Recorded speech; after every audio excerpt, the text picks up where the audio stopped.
falo espanhol, por isso o sotaque que vocês estão ouvindo é produto da falta de prática, basicamente, tá? Mas, graças a Deus, estou aqui.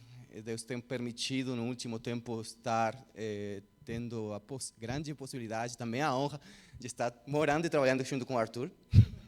Eu preciso falar isso por obrigação contratual. Tá? Daí já fica gravado aqui, tá tudo certo. Então, eu sei que muitas vezes, para muitos de vocês, é difícil perceber se eu estou falando sério, se estou falando brincando, porque às vezes eu sou um pouco sério demais, e aí fica difícil. Mas, o que eu queria falar no dia de hoje também é uma questão muito séria, tá? Acredito que é uma questão atual e que toca cada uma das nossas vidas. Então, eu queria começar falando um pouquinho do que aconteceu comigo num tempo e que tem a ver com o que a gente vai estar olhando aqui na Palavra de Deus. Então, contando rapidinho, há um bom tempo atrás, uns 15 anos atrás, eu estava orando, estava no meio de um acampamento de jovens e estava lutando no meu coração para entender a vontade de Deus para a minha vida enquanto que tem a ver com o serviço, principalmente com o serviço na área de missões. E aí eu estava considerando diferentes possibilidades, aliás 4, pensando para o futuro, e 2 delas bem difíceis, bem complicadas, e 2 que também eram difíceis, mas também não eram tão complicadas assim. Daí, no momento, quando eu estava orando, eu estava considerando esses lugares que atualmente também são conhecidos como lugares perigosos, mas eu não queria, no momento, pelo menos em princípio, ir logo nos lugares mais perigosos. Estava falando e pedindo para Deus se teria a possibilidade de começar pelos mais fáceis, daí no final, quem sabe, já no final da vida, iria para aqueles que fossem mais difíceis. Mas estava tentando negociar com Deus, estava tentando ver como que eu conseguiria mais ou menos me sair dessa situação. Mas aí, na hora, entendi que realmente a vontade de Deus era estar me envolvendo mais com esses locais mais onde o risco muito provavelmente é maior, mas também onde Deus tem a intenção e o propósito de estar alcançando. Então, hoje, cerca de 15 anos depois disso, estou aqui pensando em me preparar para tudo que Deus possa ter preparado pela frente. Eu queria compartilhar, então, com os irmãos, com a igreja, uma história de uma pessoa no Antigo Testamento que também passou por uma luta bem parecida e que acredito que tem a ver muito com o que está acontecendo agora. Então, vamos abrir as nossas Bíblias, acho que está aqui, no livro de Jonas, no capítulo 1. A gente vai estar vendo e vai estar falando a respeito de uma chamada inconveniente, que é a chamada do arrependimento. Aqui estou colocando essa chamada do arrependimento como uma chamada inconveniente, porque é uma chamada que é da parte de Deus para nós sairmos de onde a gente está, para ir para um lugar onde a gente não quer. Tá? Estou falando tanto na área pessoal, quanto na área do corpo da igreja. Tá? Então, a gente vai fazer uma leitura do capítulo 1. A gente vai estar considerando o livro inteiro, mas vai somente ler o primeiro capítulo. Então, Jonas, capítulo 1. Eu só preciso encontrar nessa Bíblia pequenininha que tenho. Aqui. E aí, vocês que me perdoem pela pronunciação do português, haja paciência e graça de Deus. Amém? Capítulo 1 do livro de Jonas. A palavra do Senhor veio a Jonas, filho de Amitai, com esta ordem: vá depressa à grande cidade de Nínive e pregue contra ela, porque a sua maldade subiu até a minha presença. Mas Jonas fugiu da presença do Senhor, dirigindo-se para Tarsis, desceu à cidade de Jope, onde encontrou um navio que se destinava àquele porto. Depois de pagar a passagem, embarcou para Tarsis para fugir do Senhor. O Senhor, porém, fez soprar um forte vento sobre o mar e caiu uma tempestade tão violenta que o barco ameaçava arrebentar-se. Todos os marinheiros ficaram com medo e cada um clamava ao seu próprio Deus. E atiraram as cargas ao mar para tornar o navio mais leve. Enquanto isso, Jonas, que tinha descido ao porão e se deitara, dormia profundamente. O capitão dirigiu-se a ele e disse: Como você pode ficar aí dormindo? Levante-se e clame ao seu Deus. Talvez ele tenha piedade de nós e não morramos. Então os marinheiros combinaram entre si: Vamos lançar sortes para descobrir quem é o responsável por esta desgraça que abateu sobre nós. Lançaram sortes e a sorte caiu sobre Jonas.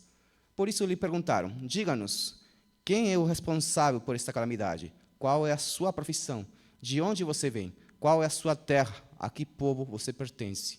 Ele respondeu: Eu sou hebreu, adorador do Senhor, o Deus dos céus, que fez o mar e a terra. Então os homens ficaram apavorados e perguntaram: O que foi que você fez? Pois sabiam que o Jonas estava fugindo do Senhor, porque ele já tinha lhes dito. Visto que o mar estava cada vez mais agitado, eles lhe perguntaram: O que devemos fazer com você para que o mar se acalme? Respondeu ele: Pegue-me e jogue-me ao mar, e ele se acalmará. Pois eu sei que é por a minha causa que esta violenta tempestade caiu sobre vocês. Ao invés disso, os homens se esforçaram ao máximo para remar de volta à terra, mas não conseguiram porque o mar tinha ficado ainda mais violento. Eles clamaram ao Senhor: Senhor, nós suplicamos, não nos deixes morrer por tirarmos a vida deste homem. Não caia sobre nós a culpa de matar um inocente, porque tu, ó Senhor, fizeste o que desejavas. Em seguida, pegaram Jonas e o lançaram ao mar enfurecido, e este se aquietou. Tomados de grande temor ao Senhor, os homens lhe ofereceram um sacrifício e se comprometeram por meio de votos. O Senhor fez com que um grande peixe engolisse Jonas, e ele ficou dentro do peixe 3 dias e 3 noites. Amém. Até aqui. Eu vou fazer uma oração, tá? Em espanhol. Vai ser a única coisa em espanhol que vocês vão ouvir. Eu prometo. Eu acredito. Señor, te damos muchas gracias en esta noche por la posibilidad que nos da, Señor, el privilegio que tenemos de venir delante de tu presencia. Quiero agradecerte, Señor, por tu iglesia, Señor, por tu cuerpo, porque nos reúnes, Señor, de diferentes lugares, de diferentes países, Señor. Y quiero rogarte, Señor, para que estés hablando, Señor, con cada uno de nosotros, por medio de tu palabra, Señor, que puedas estar preparando nuestros corazones para recibirla, para aceptarla y para ponerla en práctica, Señor. Gracias por cada uno de mis hermanos aquí presentes. Y quiero pedirte, Señor, tu gracia, tu misericordia, Señor, sobre mi vida para que pueda estar hablando tu palabra, Señor, conforme a lo que tú deseas y no lo que yo quiero, Señor. Es lo que te ruego, en el nombre de Jesus. Amém. Então, a gente fez uma leitura rápida do capítulo 1 do livro de Jonas, e daí eu gostaria de falar no seguinte slide, rapidinho, do que estava acontecendo naquele tempo. O Jonas estava servindo sob o governo do rei Jeroboão, que, segundo a palavra de Deus, nesse texto aqui, que eu não vou ler, era um rei que não estava servindo a Deus, mesmo que estava servindo como rei do povo de Deus, ele não estava fazendo a vontade do Senhor. A palavra fala que ele estava fazendo o que o Senhor reprova, e que aí ele se desviou de tudo o que Deus tinha mostrado que um rei tinha que fazer e ser. E aí estava o servo Jonas, que era filho de Amitai, que também estava servindo nesse contexto. Tá? Então, eu queria que vocês tivessem isso em consideração na hora de pensar no que a gente vai falar daqui a pouco. Tá?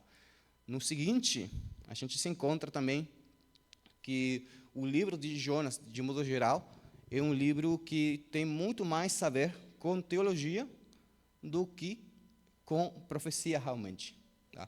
É um livro que nos fala muito mais do caráter de Deus, de quem Deus é, que de coisas que vão acontecer no futuro, ou de pregação, ou de mensagem para o povo. Aliás, a mensagem que se a gente lesse o livro todo, a única mensagem que Deus estava enviando para o povo, o receptor da mensagem do Jonas, era simplesmente: se arrependam.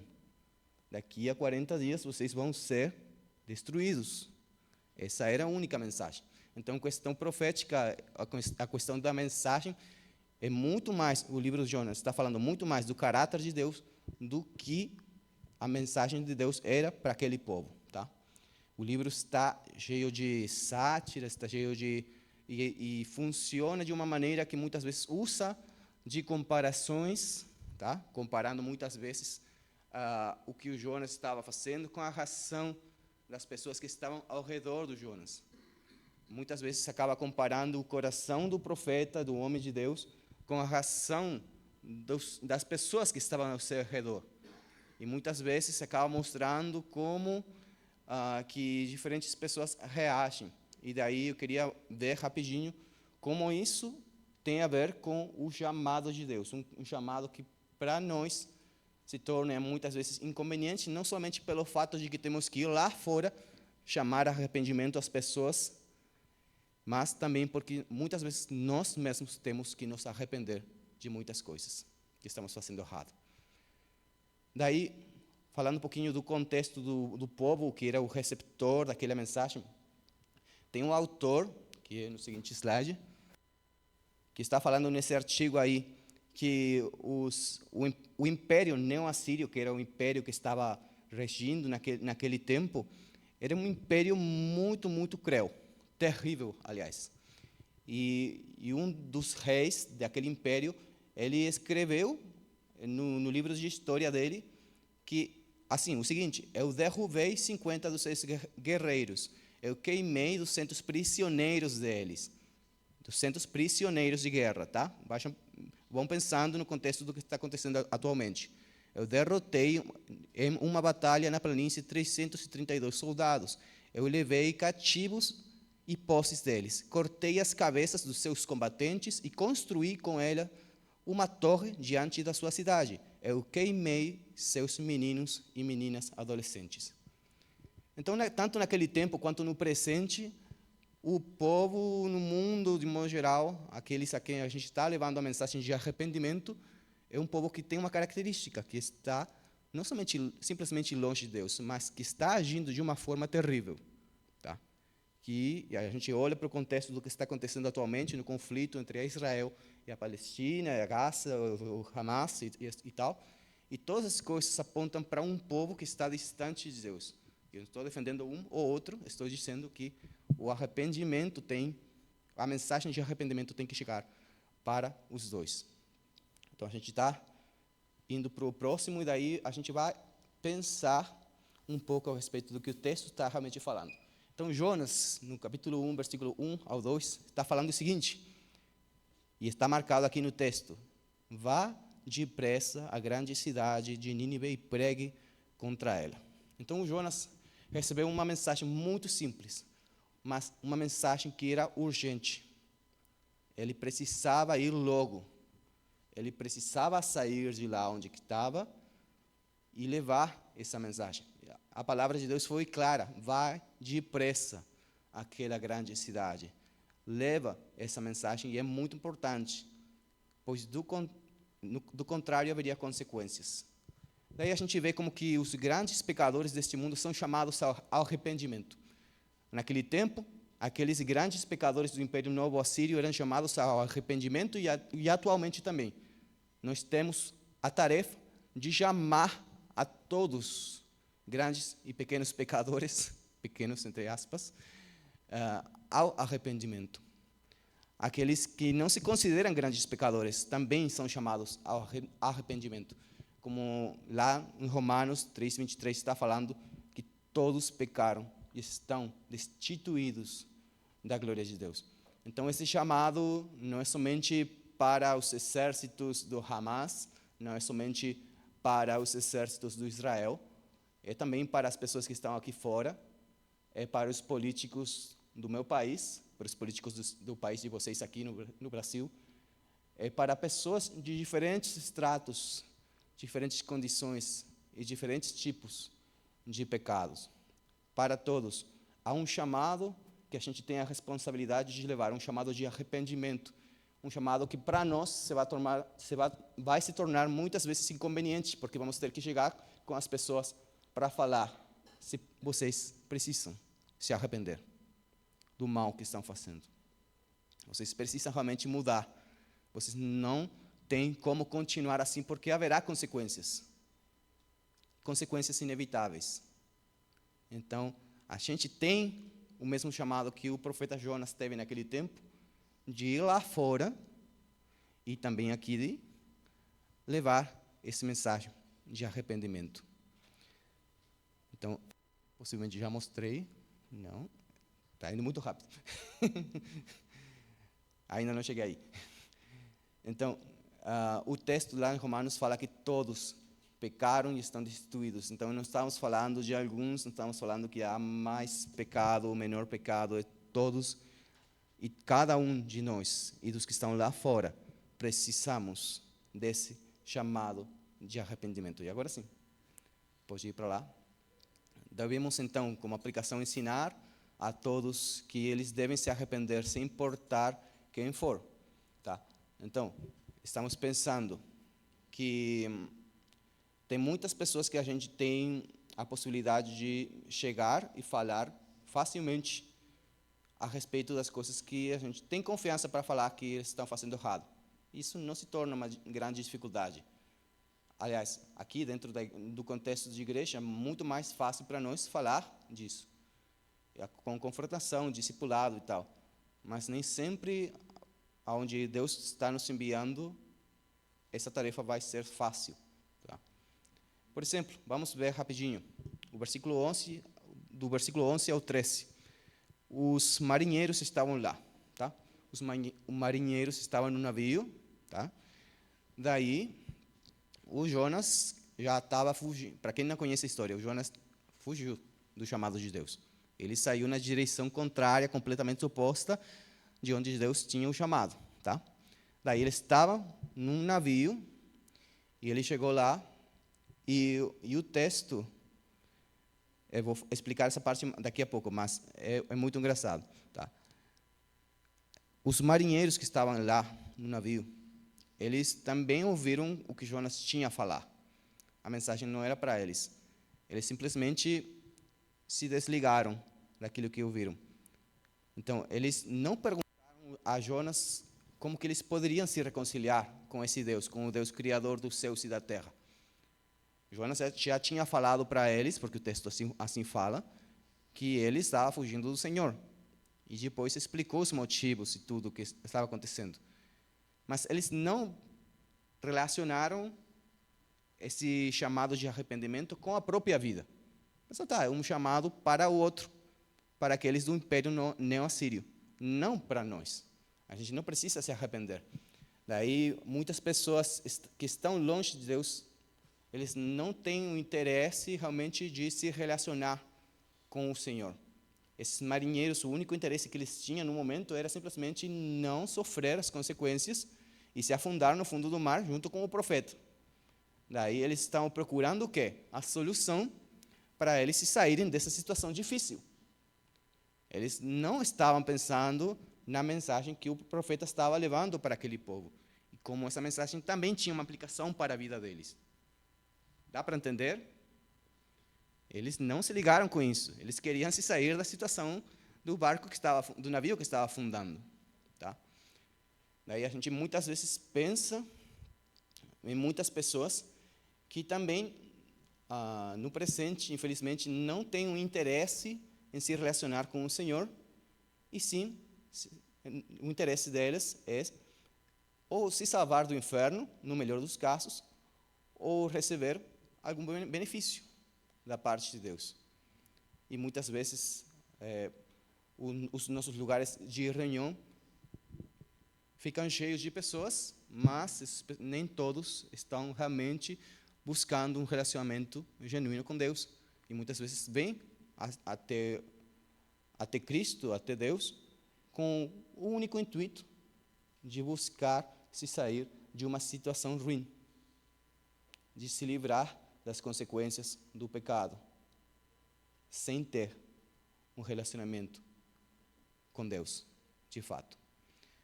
Então, quem muitas vezes não entende o Evangelho procura fazer um máximo esforço para poder se salvar pelos seus próprios meios. A gente vê isso aqui no texto, onde eles, depois de ter ouvido o que Jonas estava propondo, eles disseram, não, vamos tentar dar um jeito.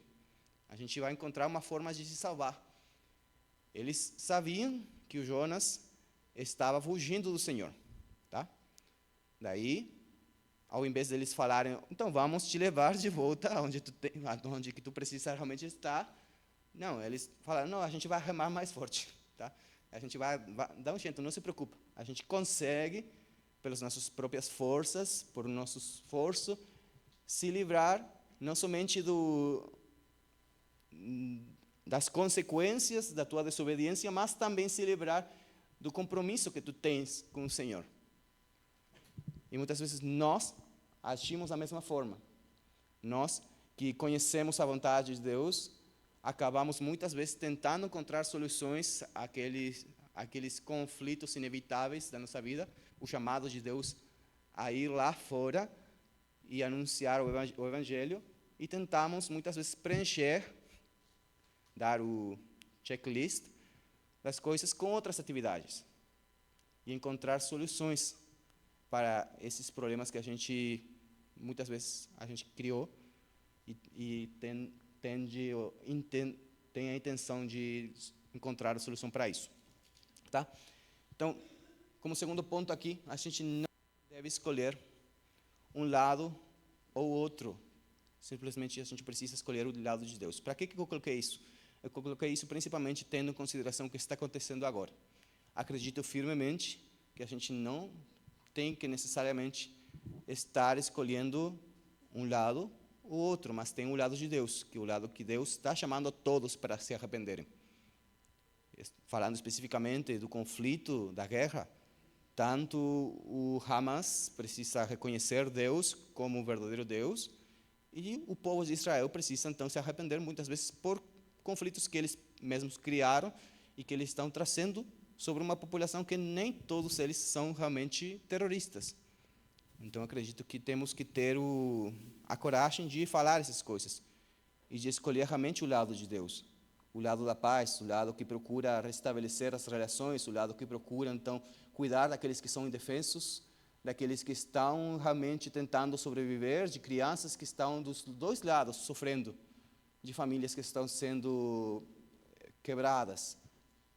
E a gente, então, precisa se colocar na posição que Deus quer que a gente se coloque, e não simplesmente de um lado de outro. Na situação específica aqui, mais no Brasil, muitas vezes o povo pode ser tentado a escolher um lado ou outro, seja ideológica ou politicamente, mas tem o lado de Deus, que é o lado da fidelidade à palavra de Deus. Quando a gente olha para a palavra de Deus e olha para e no meu país acontece muito, e olha para os representantes que temos na política, nenhum deles representa fielmente a vontade de Deus. Eu acredito que seja o caso também aqui no Brasil. Então, a gente não tem que escolher um lado, necessariamente, somente o lado de Deus. E quando a decisão se torna inevitável, aí precisamos, então, pedir da graça e da direção de Deus para fazer as melhores escolhas, aquelas que realmente honram o nosso Deus. Então, existe uma grande necessidade de arrependimento.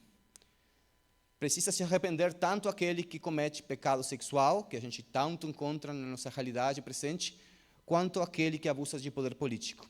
A gente precisa falar de arrependimento tanto para assassinos, quanto para mentirosos, tanto para terroristas, quanto para fofoqueiros, tanto para genocidas, quanto para invejosos, tanto para estupradores, quanto para interesseiros, tanto para ladrões, quanto para orgulhosos. Estou colocando os dois casos, aqueles que são mais extremos e aqueles que a gente geralmente ignora, porque existe uma necessidade para todos, cada um de nós, cada um dos que estão lá fora, de se arrepender. Agora, quando o profeta Jonas chegou lá no povo de Nínive, estamos falando já do capítulo 3 de Jonas, ele levou a mensagem para a surpresa dele, o povo o ouviu. Ele que estava fugindo do povo, ele que estava tremendo de medo, solamente vamos saber por que ele estava tremendo de medo, no capítulo 4, mas ele chegou lá, e a palavra de Deus nos fala que desde o menor, do mais novo até o mais velho, do mais pobre até o rei, todos ouviram, receberam, aceitaram e se arrependeram e também mudaram de rumo. Encontramos então que, pela graça de Deus, todas essas pessoas que estavam nesse contexto, nessa situação terrível, onde muitos estavam sendo assassinos, genocidas, conquistadores, estavam realmente tratando de uma forma terrível os povos que estavam ao redor deles, essas pessoas tiveram a possibilidade, a parte de Deus, de ouvir a mensagem de arrependimento, a receberam e aceitaram e mudaram, independente do que o profeta fez para que isso se torne uma realidade. Tá? Era o plano de Deus, o plano soberano de Deus, onde ele levou um profeta que não estava sendo um bom servo de Deus, que ele não estava servindo fielmente, para falar uma mensagem de arrependimento, e o povo recebeu, e o povo ouviu, e o povo se arrependeu. Então, muitas vezes a gente vê como o efeito, o resultado da nossa mensagem não depende de nós. Não depende do nosso esforço, da falta de esforço às vezes. Mas mesmo assim, a pessoa precisa ir lá. A pessoa precisa ir realmente até lá e falar fielmente a palavra de Deus. Daí o Jonas foi lá. Ele falou exatamente o que Deus tinha falado. Literalmente, exatamente o que Deus tinha falado. Nenhuma palavra mais. E a mensagem da palavra de Deus produziu o efeito que a palavra de Deus tinha, que é o efeito que produz até os dias de hoje. O arrependimento, a transformação, a mudança de vida, a transformação do coração, que somente a palavra de Deus consegue produzir. No seguinte slide, nós encontramos com que lá em 2 Pedro, capítulo 3, versículo 9. Não é o seguinte slide aí. Essa passagem está falando assim: o Senhor não demora a cumprir a sua promessa, como julgamos alguns. Ao contrário, Ele é paciente com vocês, não querendo que ninguém pereça, mas que todos cheguem ao arrependimento. Então, esse é o propósito de Deus com a mensagem de arrependimento que Ele nos dá. Que todos tenham a possibilidade de ouvir, que todos tenham a possibilidade de receber, e que o Espírito Santo produza, então, essa transformação para que essas pessoas realmente possam mudar de vida. A gente cumpre a nossa missão quando a gente fala. A gente não produz a transformação nos corações das pessoas que estão ouvindo. E sim, é o Espírito Santo que está fazendo essa obra no coração das pessoas. E mesmo assim a gente precisa sair, e falar, e fazer discípulos. Tá? Também temos, no seguinte slide, uma pergunta que eu coloquei. Dá para ir para o outro? Isto, aí. Daí eu tenho uma pergunta a respeito desse texto e dos próximos textos que a gente está vendo. Até agora a gente falou do efeito da mensagem e o resultado sendo o arrependimento nas outras pessoas. Mas e a vida do profeta? A vida do homem de Deus? Ele estava tudo certo com ele não precisava mudar nada. Quando a gente olha para o texto, vamos encontrar algumas coisas, incoerências, coisas que não têm sentido quando a gente realmente olha para o coração, para a vida, para as ações do profeta, e vamos tentar comparar com as nossas próprias vidas. Sim? Então, a minha pergunta é: o que acontece quando é o homem de Deus e o povo eleito do Senhor que precisa se arrepender? Existe a possibilidade de que o próprio profeta de Deus não tenha entendido o coração do Senhor? E aí, vamos avaliar no texto. Então, voltamos um pouquinho para o capítulo 1 de Jonas, no versículo 4 e 5.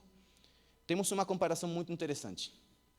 Porque, ao parecer, todos estavam percebendo que tinha alguma coisa errada, e era só o profeta, o homem de Deus, que estava muito tranquilo, até o ponto de ele estar dormindo. O texto nos relata que até o navio tinha a percepção de que alguma coisa estava errada. Claro que é uma figura de linguagem, mas o texto está nos falando que o navio estava ameaçando se arrebentar. E é uma figura que o hebraico está usando para mostrar a questão, o quão ridículo era a situação de que todos conseguiam perceber que alguma coisa estava errada e o profeta estava lá no porão, dormindo. Ele não estava nem aí, ele não se importava com a situação.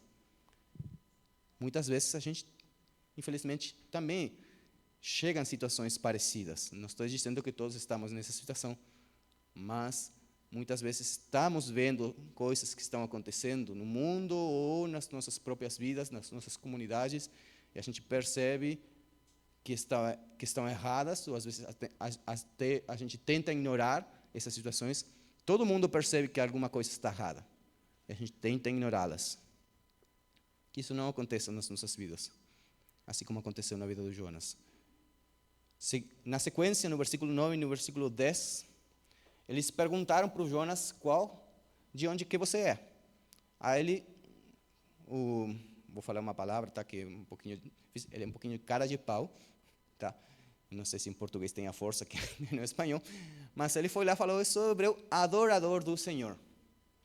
Eu sou adorador do Senhor, mas vamos ver no seguinte versículo que ele estava fugindo do Senhor. A palavra adorador tem um significado muito parecido com temente, temeroso de Deus. Alguém que obedece e que tem alta consideração à palavra de Deus e que leva a sério a palavra de Deus. Adorador do Senhor. Mas o que um adorador está fazendo na posição geográfica absolutamente contrária a onde Deus queria que ele estivesse? O que um adorador do Senhor está fazendo na condição do coração completamente contrária a onde Deus queria que ele estivesse? Realmente ele era um adorador? Estava agindo como um adorador? Não, existia uma contradição. Ele se achava um adorador, se achava temente de Deus, mas as ações, os frutos da vida dele estavam mostrando o contrário. E a gente precisa avaliar também o nosso coração, as nossas atitudes, as nossas ações, para realmente ver, somos realmente, de fato, adoradores? Somos de fato tementes de Deus? As nossas famílias realmente estão honrando a glória de Deus com tudo que a gente pensa, que a gente faz? As nossas ações como corpo, como igreja, estão levando a glória de Deus para o povo que está lá fora? Estamos levando uma mensagem de arrependimento para eles ou estamos simplesmente gritando para eles quanto que a gente odeia eles? E me perdoem por ser um pouquinho duro nesse sentido, mas às vezes é o que a gente faz. Na sequência, no versículo 12, nos encontramos com uma outra inconsistência e contradição na vida do Jonas.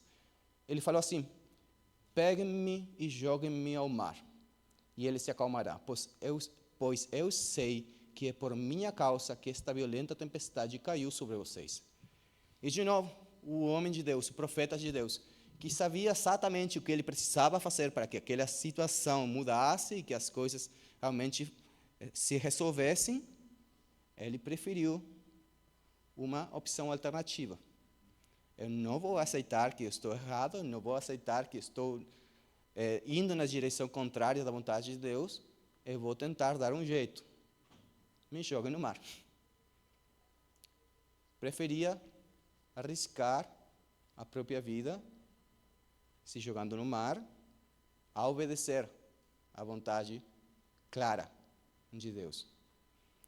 Ele achava que isso iria acalmar a situação, que acabou acalmando a situação para os marinheiros, mas para ele a questão não ficou tão fácil assim. Eu sei que é por minha causa que esta violenta tempestade caiu sobre vocês, mas a proposta dele não era a obediência a Deus, e sim dar um jeito, o famoso jeitinho. Quem sabe naquele tempo existia o jeitinho brasileiro já, nos tempos de Jonas. A gente chama no Uruguai, tá? Aqui no Brasil, no Uruguai, a gente chama de viveza criolla. Não tem uma tradução para isso, mas é muito parecido com jeitinho. Tá? Então, a gente chama isso de tentar encontrar a solução pelas próprias forças, pelas próprias capacidades. Eu vou ser tão inteligente, tanto mais inteligente que Deus, que vou tentar me sair dessa situação sem ter que me encontrar com as consequências das minhas ações. e muito mais sem tentar obedecer à vontade de Deus. Na sequência também encontramos uma outra contradição. Lá no capítulo 2, versículo 8 e 9, comparado com o versículo 1 do capítulo 4, vemos uma outra contradição. O versículo 8 e 9 do capítulo 2 está falando o seguinte: aqueles que acreditam em ídolos inúteis desprezam a misericórdia, mas eu, como um cântico de gratidão, oferecerei sacrifício a ti. O que eu prometi cumprirei totalmente. A salvação vem do Senhor. Um texto incrível, muito bonito, se a gente não soubesse o que vai acontecer daqui a pouco, na sequência. Ele está falando a Deus, pedindo perdão pela desobediência dele. E realmente pedindo uma nova oportunidade. Tem algumas pessoas, eruditos, que acreditam que ele chegou a morrer lá no fundo do mar, e outros que ele estava com vida ainda, que no último momento ele se encontrou nessa situação que parecia muito com a morte, e ele então chegou na conclusão: eu vou pedir a salvação, a misericórdia de Deus. Mas olha o que ele está falando, com um cântico de gratidão. De gratidão. De gratidão. Eu vou oferecer sacrifícios a ti. Está cortando o áudio, eu preciso terminar. Daí ele está falando que ele com gratidão vai oferecer esse sacrifício, que vai cumprir aquilo que ele prometeu. Ele prometendo, então, numa oração perante Deus, perante o Senhor, que ele vai com gratidão cumprir e obedecer aquilo que Deus pediu para ele. Mas no versículo 1 do capítulo 4, a gente se encontra com uma realidade bem diferente. O versículo 1 está falando: Jonas, porém, ficou profundamente descontente com isso e enfureceu-se. Quando ele chegou lá, no capítulo 3, ele pregou a mensagem, o povo se arrependeu, todo mundo feliz que a salvação tinha chegado naquele local, todas as pessoas tinham se arrependido, todas tinham voltado para Deus, do mais pequeno até o mais velho, até os animais, a palavra falando que eles se salvaram, todo mundo se arrependeu. O efeito, o resultado da pregação do evangelho naquele tempo foi uma coisa que a gente atualmente não consegue imaginar. Imagina o Brasil todo realmente ouvindo a palavra de Deus e se arrependendo. Quão felizes a gente fica. Como fala isso em português? Quão felizes nós ficaríamos. Exatamente isso, muito bom. Que ótimo português. Quão felizes nós ficaríamos se todas as pessoas ao nosso redor ouvissem a palavra de Deus do mesmo jeito que o Império Neo-Assírio ouviu naquele tempo. Mas a resposta do coração do Jonas foi completamente diferente, até diferente do que ele tinha prometido que ia ser. Ao invés de gratidão, ele ficou descontente. Ao invés de ele oferecer um sacrifício e cumprir tudo aquilo que ele tinha prometido, ele se enfureceu. Daí no texto a gente encontra o motivo de por que ele tinha ficado assim. O texto fala que ele sabia o que ia acontecer. E ele está dizendo para Deus: eu sabia o que o Senhor ia fazer, eu sabia que o Senhor é misericordioso, eu sabia que o Senhor é gracioso, e que o Senhor ia perdoar esse povo aí. E eu não queria que o Senhor perdoasse. Eu queria que o juízo viesse sobre eles, que o Senhor caísse com fúria sobre eles e destruísse por completo esse povo, que tem nos tratado de uma forma tão cruel, tão terrível. Agora a gente olha para o nosso coração. Muitas vezes, qual é a nossa atitude na frente das pessoas que nos perseguem, ou que nos suprimem, ou que nos rejeitam, as pessoas que não aceitam a nossa mensagem, políticos, ideologias diferentes, vamos colocar exemplos mais extremos, guerrilheiros, terroristas, cada um deles. Muitas vezes, qual que é a nossa atitude? Estamos tendo a mesma atitude do profeta Jonas, que está esperando simplesmente que eles sejam destruídos por completo? Acredito que muitas vezes temos essa mesma atitude, infelizmente. Aí tem um cara, um pastor de Siren God, chamado Stephen Lee. Ele está falando do Jonas. Ele não estava errado sobre Deus. Ele sabia que Deus seria gracioso e misericordioso. ansioso por ceder diante do desastre. O profeta de Deus conhecia muito bem o Deus que servia. Tinha estudado isso no seminário, isso aqui eu coloquei. Tá? A gente também estuda muito da palavra de Deus e a gente fala que conhece Deus. Eu estou indo no seminário e tentando aprender da palavra de Deus, de como ensinar e como levar a palavra de Deus para o meu povo uruguai. Daí tem a possibilidade de eu acreditar que realmente conheço Deus. E eu não simplesmente conheço fatos a respeito de Deus. Aqui o que acho que estava acontecendo é que o Jonas conhecia do que a palavra de Deus estava falando.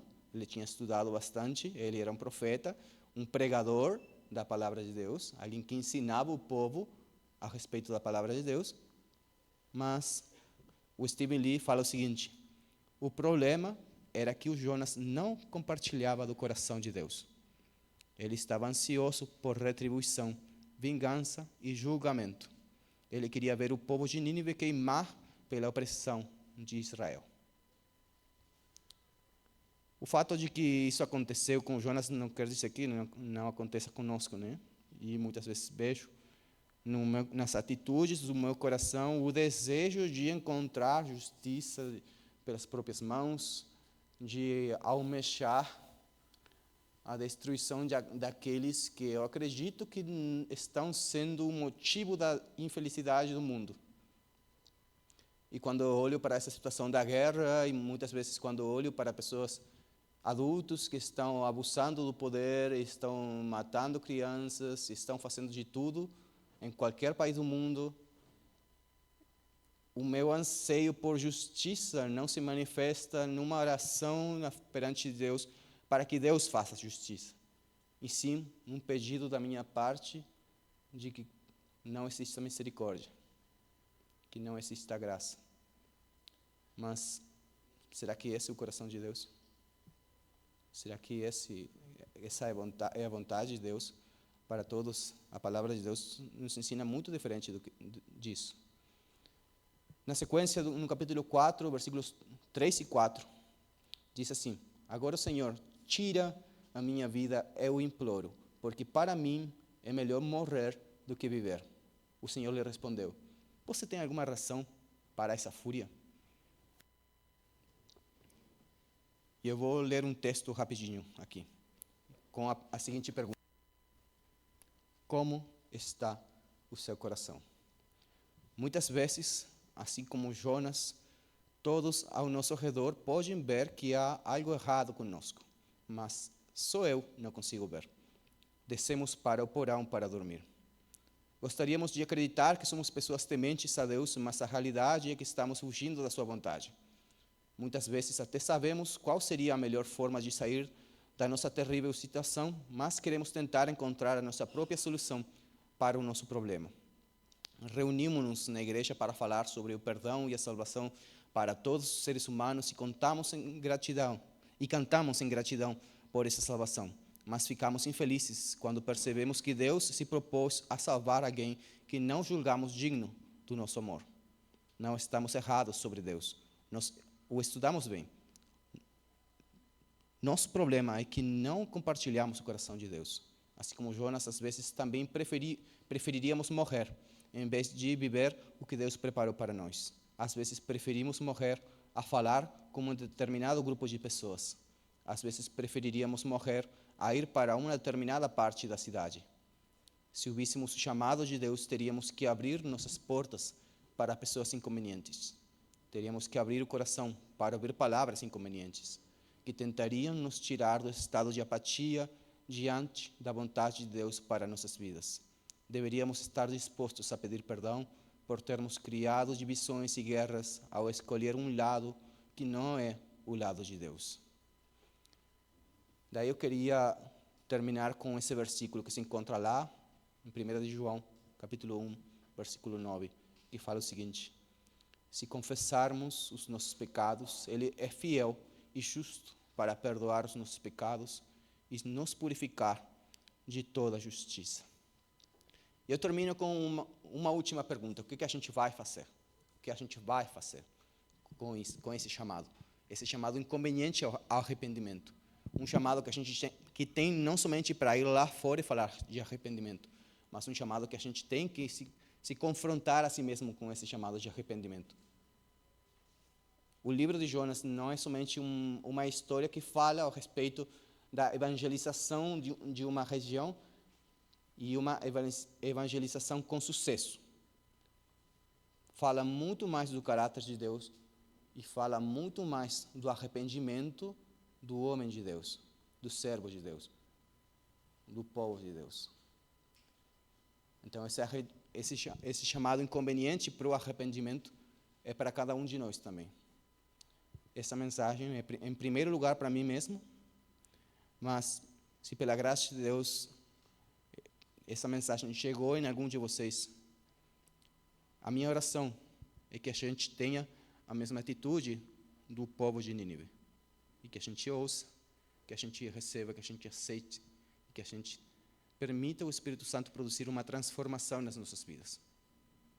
Uma transformação que permita, então, que a gente não se torne mais um Jonas lá no porão do navio, dormindo tranquilo, achando que está tudo certo, enquanto o resto do mundo está conseguindo enxergar que não está nada certo. E que, em nome de Deus, realmente, a partir das nossas vidas, famílias, comunidades, para todo mundo, possa ser realmente glorificado por pessoas que, em primeiro lugar, receberam esse chamado inconveniente ao arrependimento e que agora estão levando esse chamado para todas as nações, começando aqui mesmo em Caxias. Amém? Vou fazer mais uma oração em espanhol. Daqui eu não consigo orar em português porque eu me sinto que estou sendo falso com Deus. Tá? Realmente é assim. Então, Deus te damos muchas gracias en esta noche por esta preciosa oportunidad que nos das de estar reunidos. Te agradezco, Señor, por tu palabra, te agradezco, Señor, porque eres fiel al hablar, Señor, incluso por herramientas, por personas tan fallidas, tan limitadas como yo. Te agradezco, Señor, porque nos das la oportunidad de poder escuchar tu palabra. Y quiero pedirte, Señor, que por tu gracia, cada uno de nosotros podamos recibirla, aceptarla, podamos tener el deseo, Señor, de ser transformados por tu palabra para poder tenerla en práctica. Quiero agradecerte por cada uno de mis hermanos aquí presentes, Señor, que tú los bendigas, que tú los ayudes, que tú los capacites en todas las cosas, para que todos, en conjunto, Señor, podamos glorificarte en todas las cosas que hacemos, Señor. Ayúdanos, Señor, a poder llevar, transmitir fielmente, Señor, este mensaje que tú nos has confiado, este mensaje del Evangelio, pero que también nosotros podamos vivirlo, de hecho, en nuestras vidas, en primer lugar. Ayúdanos, Señor, a ser transformados por tu palabra. Ayúdanos, Señor, a no solamente conocer de ti, Señor, a tener una relación tan íntima contigo, Señor, que realmente nosotros podamos compartir tu corazón y podamos tener lo mismo en nuestro corazón que hay en el tuyo. Te agradezco, Señor, por esta posibilidad, en el nombre de Jesús. Amém. Então, irmãos, muito obrigado, que Deus te abençoe. Boa semana. Eu lembrei. Tem um cafezinho lá no fundo, mas